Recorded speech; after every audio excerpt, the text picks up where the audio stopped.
Friends, आज के इस वीडियो में हम अध्याय 6 त्रिभुज जिसकी प्रश्नावली 6.2 है और इसका लेक्चर नंबर 3। यह जो है लेक्चर 6.2 एक्सरसाइज का आखिरी लेक्चर होगा। इसके बाद अगली प्रश्नावली 6.3 स्टार्ट की जाएगी। अब हम शुरू करते हैं इस वीडियो को। हमारा अगला क्वेश्चन था 8 नंबर। इससे पहले हम 1 से 7 तक क्वेश्चन सॉल्व कर चुके हैं। अब हमारा 8 नंबर क्वेश्चन है, आधारभूत समानुपातिकता प्रमेय का प्रयोग करते हुए सिद्ध करो कि एक त्रिभुज की किन्हीं दो भुजाओं के मध्य बिंदुओं को मिलाने वाली रेखा तीसरी भुजा के समांतर होती है। यह जो है कह रहा है कि एक त्रिभुज की किन्हीं दो भुजाओं के मध्य, सबसे पहले हम जो है एक त्रिभुज क्रिएट बना लेते हैं और इसके बाद जो है इसके जो मध्य बिंदु होंगे उनको जो है देखते हैं कि इसके मध्य बिंदु कौन से हैं। जैसे हम मान लेते हैं कि यह हमारा इसका मध्य बिंदु है, ये त्रिभुज था, इसके ये दो जो है मध्य बिंदु। जिस प्रकार इसमें कहा है कि एक त्रिभुज की किन्हीं दो भुजाओं के मध्य, ये एक त्रिभुज हो गया, इसकी जो है एक ये भुजा एक ये भुजा और इसके दो है ये मध्य बिंदु हो गए। इसको हम नामकरण कर लेते हैं पहले त्रिभुज का, ये ए है ये बी है और इसका नामकरण सी कर लेते हैं। तो इसको ये जो मध्य बिंदु है इनको मिलाने वाली रेखा, इसको एक को हम डी और दूसरे को ई नामकरण कर लेते हैं। अब हम देखते हैं इसमें कहा है कि ये तीसरी भुजा के समांतर है। तीसरी भुजा यानी ये वाली जो बीसी भुजा है ये डी के कह रहा है समांतर है। यह हमें जो है सिद्ध करना है। तो हम यहाँ पर हमें सिद्ध क्या करना है, लिखेंगे हम डी जो है डी ई, ये जो समांतर कह रहा है किसके, बी और सी के कह रहा है कि समांतर है, यह हमको जो है सिद्ध करना है। तो हम सबसे पहले देखते हैं डी हमारा ए बी का क्या है, मध्य बिंदु। तो हम यहाँ पर लिख लेते हैं डी मध्य बिंदु है, मध्य बिंदु है। तब हम क्या लिखेंगे, देखो डी जो है मध्य बिंदु है तो ए डी बराबर किसके होगा, बी डी के। ए डी जो है किसके बराबर होगा, ए डी, ये जो ए और डी है ये बराबर है बी डी के, क्योंकि ये जो है क्या है मध्य बिंदु यानी बीच वाला बिंदु है। तो इधर ये और ये दोनों आपस में क्या होंगे, बराबर होंगे। तो हम लिखेंगे ए डी बराबर बी डी और बराबर कितना, ये जो ए बी का जो है ये क्या है, आधा ही तो है। तो हम यहाँ पर लिख सकते हैं कि 1/2 ए बी। इसका मतलब क्या है कि ये दोनों जो है ए बी के आधे हैं। इसको अगर जो हम इस प्रकार लिखें ए डी और बटे में बी डी लिखें और इसको जो है हम बराबर 1 लिख सकते हैं। ठीक, ए डी बटे बी डी बराबर 1, इसको हम इक्वेशन 1 मान लेते हैं। अब हम दूसरा इस तरफ से दूसरी तरफ से लिखते हैं, ई जो है ए सी का मध्य बिंदु है। तो हम लिखेंगे ई मध्य बिंदु है, मध्य बिंदु है। तब हम क्या लिखेंगे, इसके आगे लिखेंगे ये ए ई जो है किसके बराबर है, सी ई के। तो यहाँ पर लिखेंगे ए ई बराबर सी ई और बराबर 1/2 ये पूरी भुजा यानी ए सी के। तो हम ऐसे लिख सकते हैं इसको बटे में लिखेंगे तो ए ई बटे सी ई बराबर 1 लिख लेंगे। अब आप यहाँ पर देख पाओगे कि ये दोनों जो है 1 के बराबर हैं, ये पहला इक्वेशन और दूसरी इक्वेशन 1 के बराबर है। तो हम इसको जो है कुछ इस प्रकार जो है इनको इक्वल में जो है हम लिख लेते हैं। जैसे देखो हम यहाँ पर जो है इसको कैसे लिखेंगे, यहाँ पर इक्वेशन 1 लिख लेते हैं और वह इक्वेशन 2 से लिख लेंगे। तो इसके अनुसार क्या होगा, समीकरण भी लिख सकते हो। तो यहाँ पर जो है इसके अनुसार क्या होगा कि ए डी बटे में बी डी, ये जो लिखा हुआ बराबर हो जाएगा ए ई बटे में सी ई और ये बराबर किसके होगा, 1 के बराबर होगा। इसमें जो है आधारभूत समानुपातिकता प्रमेय के अनुसार जो है ये दोनों जो है ए डी बटे बी डी यानी ए डी बटे बी डी बराबर किसके, ए ई बटे सी ई के और इसका मान कितना है, 1। तो ये जो है दोनों आपस में ये भुजाएं जब बराबर हैं ए बी AC के जब बराबर है तो ये जो DE भुजा है BC के समांतर होगी प्रमेय 6.2 के अनुसार। यह कहती है कि जब दो भुजाएं परस्पर समांतर हैं तो तीसरी भुजा जो होगी वह जो है एक दूसरे के समांतर होगी, यानी डी जो है क्या होगा, हम लिख सकते हैं कि डी समांतर जो होगी सी यानी बी सी के, यह जो है क्या होगी, समांतर होगी। तो यह जो है हमारा क्वेश्चन नंबर यहाँ पर सिद्ध होता है, हम इसे जो है लिख सकते हैं। अब हम चलते हैं क्वेश्चन नंबर 9 की तरफ, जो हमारा अगला क्वेश्चन होगा।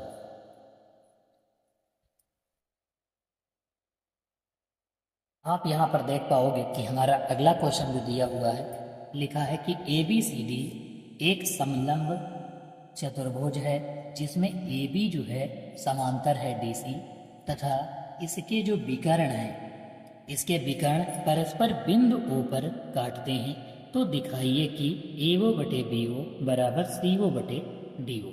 हमको ये जो है सिद्ध करना। तो सबसे पहले हम जो है ABCD लिखा है एक समलंब चतुर्भुज है, तो हम एक चतुर्भुज बना लेते हैं यहाँ पर एक छोटा सा।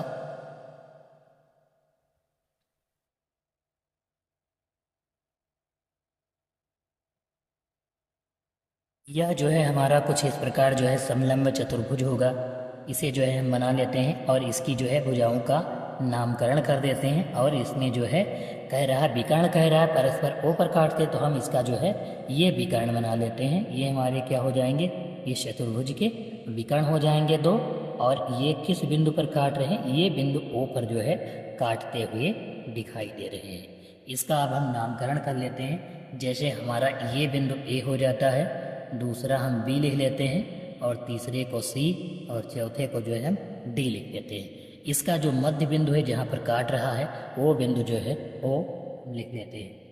हमारा यहाँ पर कह रहा है ए बी एक समलंब चतुर्भुज ABCD जिसमें ए बी समांतर है DC के। ए बी जो है इस भुजा के समांतर है और इसके विकर्ण परस्पर बिंदु O पर जो है काट रहे हैं।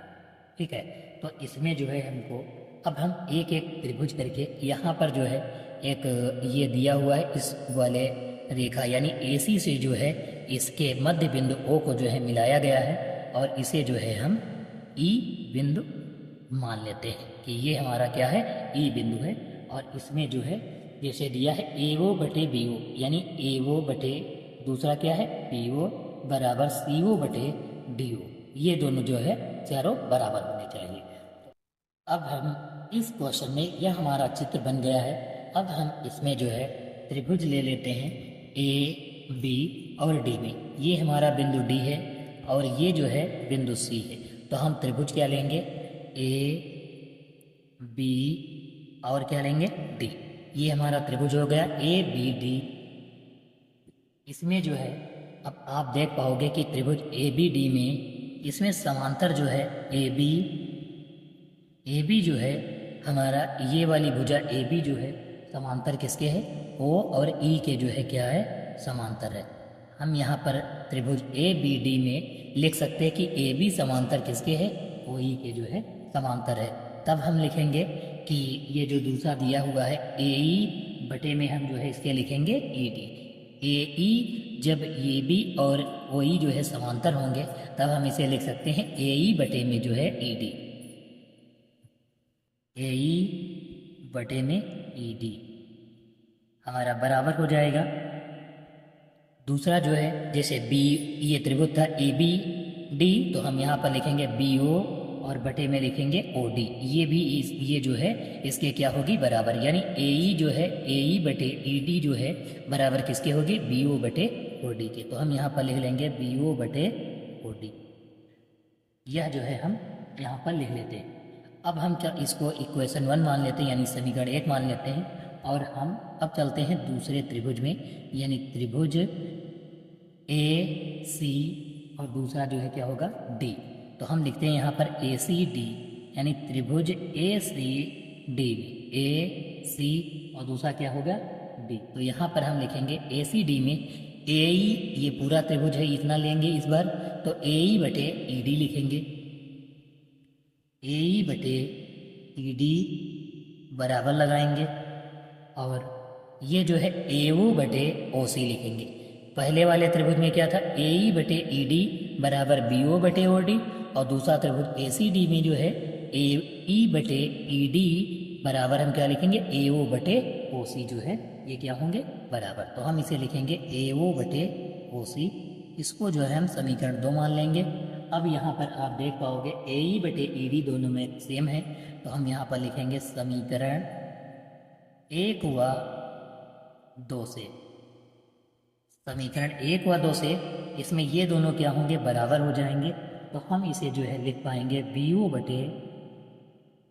बटे ओ डी बराबर हमारा क्या हो जाएगा, ए ओ बटे ओ सी जो है हम लिख पाएंगे। अब इसको जो है हम क्या करते हैं, ओ सी जो है ये ओ सी जो दिया हुआ है इसको जो है हम दूसरी तरफ जो है भेज देते हैं, यानी इसके जो है ऊपर भेज देते हैं और इसे जो है नीचे ले आते हैं। तो हम यहाँ पर क्या लिखेंगे कि ओ सी लिखेंगे, यहाँ पर ओ सी, ये ओ सी जो है यहाँ पर भेज देते हैं और बी ओ को नीचे ले आते हैं। तो यहाँ पर क्या हो जाएगा, ओ सी बटे में जो है हम लिखेंगे ओ डी और बराबर जो है हमारा क्या हो जाएगा, ए ओ, ये जो हमारा ए ओ है तो ऊपर ही रहेगा और बटे में ये क्या पहुँच जाएगा, बी ओ पहुँच जाएगा। यही जो है हमको सिद्ध करना था। आप यहाँ पर जो है सवाल में देख पाओगे कि जैसे यहाँ पर दिया था ए ओ बटे बी ओ, तो हमारा ए ओ बटे बी ओ हो गया, और सी ओ बटे यानी सी ओ बटे डी ओ, तो ओ सी इसको लिखा गया, कोई बात नहीं, इससे कोई वो नहीं होता, तो हम इसको ओ सी बटे ओ डी लिख लिए। तो हमारा यही सिद्ध करना था, तो ये हमारा सिद्ध। अब हम चलते हैं अगला क्वेश्चन, यानी इस एक्सरसाइज का अंतिम क्वेश्चन, क्वेश्चन नंबर 10 की तरफ। हमारा अगला क्वेश्चन है, एक चतुर्भुज ए बी सी डी के विकर्ण परस्पर बिंदु O पर इस प्रकार काटते हैं कि AO जो है AO बटे BO बराबर CO बटे DO हो, तो दिखाइए कि ABCD एक जो है समलंब चतुर्भुज है। हमें जो है सबसे पहले चित्र बना लेते हैं हम इसका, कि ABCD जो समलंब चतुर्भुज दिया है इसको सबसे पहले खींच लेते हैं। ये हमारा जो है ABCD कुछ इस प्रकार जो है समलंब चतुर्भुज होगा।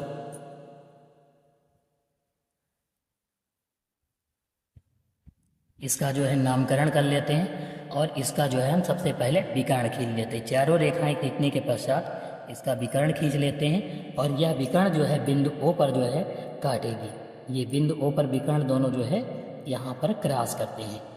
ये जो है हमारा जहाँ पर विकर्ण काट रहे हैं उसे हम O कहते हैं, और इसकी भुजाओं को हम लिख लेते हैं A, B लिख लेते हैं, दूसरे को C लिख लेते हैं और चौथे को D लिख लेते हैं। इसमें जो है हम फिर से क्या करेंगे, इस वाली रेखा को जो है इससे जो है मिला देंगे, मध्य बिंदु O से जो है मिला देंगे और इसका नामकरण हम कर लेते हैं, कुछ भी मान सकते हैं, हम X मान लेते हैं इस बार।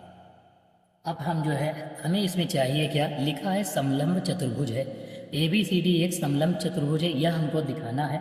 यानी कि यहाँ पर जो है हमें DC जो है हमको सिद्ध करना है कि DC जो है समांतर है भुजा AB के। DC क्या है, समांतर है भुजा AB के, यह हमें दिखाना है। DC समांतर है भुजा क्या, AB के। इसको जो है हमें क्या करना है, डिफाइन करना है। अब हम सबसे पहले त्रिभुज लेते हैं, एक त्रिभुज ADB में सबसे पहले हम चलते हैं ADB देखते हैं, AD और B। यह जो त्रिभुज है ADB, इसमें हम सबसे पहले देखेंगे तो इसमें ADB में जो OX है यह जो है समांतर किसके है, AB के। इससे पहले वाले सवाल में भी हमने यही किया था, ऊपर लिखा था, कोई बात नहीं, ऊपर लिख लो, नीचे कहीं भी लिख सकते हो। तो ये OX जो है किसके समांतर है, AB के। तो हम यहाँ पर लिख लेते हैं OX समांतर किसके है, AB के जो है क्या है, समांतर है। तो हम यहाँ पर जो है लिख लेते हैं। अब यहाँ पर आप देख पाओगे कि हम यहाँ पर जो है लिख सकते हैं DX बटे, जब ये OX और AB एक दूसरे के समांतर है तो समानुपातिकता के नियम से हम लिख सकते हैं DX बटे जो है AX लिख सकते हैं। तो हम यहाँ पर लिखेंगे DX और बटे में क्या लिखेंगे, AX बराबर जो है हमारा क्या हो जाएगा, ये जो हमारी भुजा ये थी यानी DB भुजा थी, इसको लिखेंगे DO बटे में OB लिख सकते हैं या BO लिखेंगे, क्योंकि नीचे से लिख रहे हैं दूसरी भुजा को तो हम नीचे से लिखेंगे, यानी DO और बटे में क्या लिखेंगे, BO लिखेंगे। ये जो है अब आप यहाँ पर देख पाओगे कि दिया हुआ है AO बटे BO बराबर सी ओ बटे डी ओ दिया हुआ है। इसको एक बार हम लिख लेते हैं, यहाँ पर आपको दिखाते हैं। सबसे पहले दिया है कि ए ओ बटे बी ओ और बराबर क्या है सी ओ बटे डी ओ दिया हुआ है। इसके में जो है क्या करते हैं, बी ओ को इसकी जगह पर भेज देते हैं और सी ओ को जो है इसके क्या करते हैं नीचे जो है हम ट्रांसफ़र कर लेते हैं। जैसे इसको हम क्या लिखेंगे, इसको जो है इसकी जगह पर और उस दूसरे वाले को बदल देते हैं। तो यहाँ पर लिखेंगे ए ओ बटे में सी ओ हो जाएगा और ये बी ओ जो है ऊपर पहुँच जाएगा और बटे में डी ओ लिख लेंगे। इसको ऐसे कुछ इस प्रकार जो है हम लिख सकते हैं। अब हम क्या करेंगे, इसका जो है परिवर्तन कर देंगे, यानी उलट देंगे। तो जो नीचे है वो ऊपर पहुँच जाएगा, जो ऊपर है उसको नीचे लिख लेंगे। यानी इसे हम जो है लिखेंगे, इसको लिखेंगे सी ओ बटे ए ओ और बराबर डी ओ बटे बी ओ जो है हम इसको जो है लिख लेंगे। ये जो है हमारा सी ओ बटे ए ओ और दूसरा डी ओ बटे बी ओ। तो यहाँ पर आप देख पाओगे कि डी ओ बटे बी ओ लिखा है, यहाँ पर डी ओ बटे बी ओ लिखा है। इसको हम इक्वेशन 2 मान लेते हैं और इसको जो है इक्वेशन 1 मान लेते हैं। यहाँ यानी समीकरण 1 व 2 से लिखेंगे। तो यहाँ पर जो है दोनों बराबर है, तो हम क्या लिख पाएंगे कि डी एक्स बटे ए एक्स बराबर, ये जो है डी एक्स बटे ए एक्स बराबर डी ओ बी ओ जो दिया था उसकी जगह पर सी ओ और ए ओ जो है लिखना है। तो सी ओ लिख लेंगे और नीचे जो है क्या लिखेंगे, ए ओ लिख लेंगे। इसके अनुसार जो है डी एक्स बटे ए एक्स, जैसे अब आप यहाँ पर देख पाओगे डी एक्स बटे ए एक्स यह किसके बराबर है, सी ओ बटे जो है ए ओ के बराबर है। जब ये भुजा ए डी भुजा जो है किसके, ए सी के जो है क्या बराबर है, तो हम लिख सकते हैं कि ओ एक्स जो है ओ एक्स समांतर किसके है, बी सी के जो है समांतर है। ओ एक्स यानी ये और बी सी कौन सी भुजा है, ये वाली भुजा के इसके क्या होगी, समांतर होगी। अब यहाँ पर आप देख पाओगे कि ओ एक्स ए बी के समांतर है, ओ एक्स बी सी के समांतर है। तो इससे जो है हमें सिद्ध होता है कि ए बी सी डी जो है, ए बी सी डी एक जो है समलंब चतुर्भुज है। समलंब क्या है, चतुर्भुज। ये जो है हमें सिद्ध करना था, यह जो है सिद्ध होता है यहाँ से। अब यह जो है आज का हमारा अंतिम क्वेश्चन था। अब हम जो है अगली एक्सरसाइज 6.3 पर अगले एक्सरसाइज पर मिलते हैं अगले वीडियो में।